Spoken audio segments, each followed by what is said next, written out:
L'un des polluants les moins connus d'appareils photo est le champignon d'objectif. Et tout comme la saleté, c'est un véritable casse-tête pour les photographes. Il peut causer de graves problèmes s'il n'est pas traité rapidement. Alors dans cette vidéo, on va voir qu'est-ce que c'est qu'un champignon d'objectif et comment s'en débarrasser. Allez en avant, d'accord.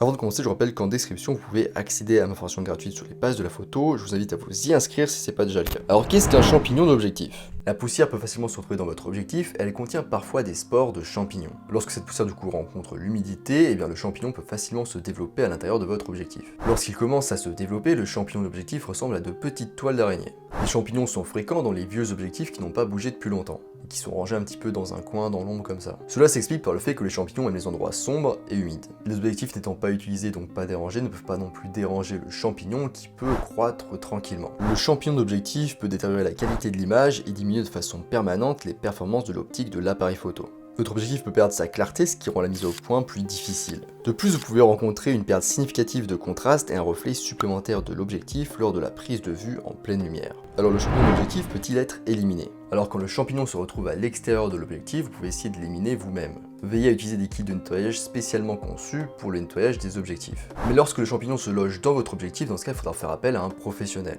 Et d'ailleurs attention, l'alcool et d'autres liquides peuvent causer des problèmes plus importants. Parce que même s'ils peuvent tuer en effet le champignon, ils peuvent aussi s'infiltrer à l'intérieur de l'objectif. Donc attention. En règle générale, il suffit de placer un mélange moitié-moitié de peroxyde d'hydrogène et d'ammoniac ménager sur le verre pour faire disparaître les champignons.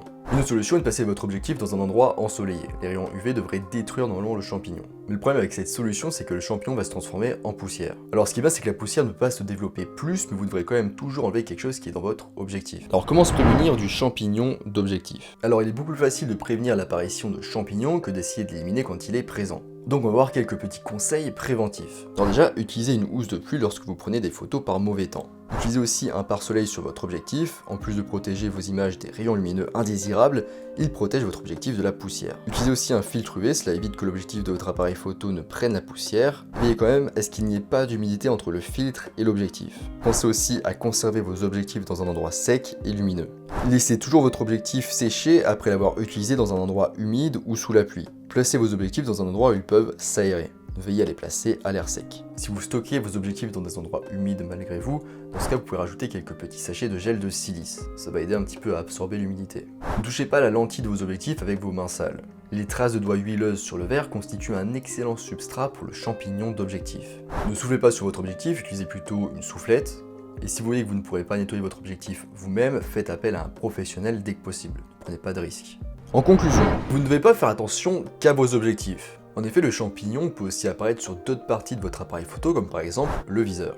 Et bien sûr, si vous n'êtes pas du tout à l'aise avec le nettoyage, même si le champignon est à l'extérieur, faites appel à un professionnel. Bref, ne prenez pas de risques inutiles, ne risquez pas du coup d'abîmer votre matériel pour économiser un petit peu d'argent. Parce qu'à la fin, si vous cassez quelque chose, ça va vous coûter beaucoup plus que le nettoyage du champignon. Je rappelle qu'en description, vous pouvez retrouver ma formation gratuite sur les bases de la photographie. Je vous invite à vous y inscrire si ce n'est pas déjà le cas. Moi, je vous laisse ici à vos cultures de champignons et je vous dis à bientôt sur les internets mondiaux.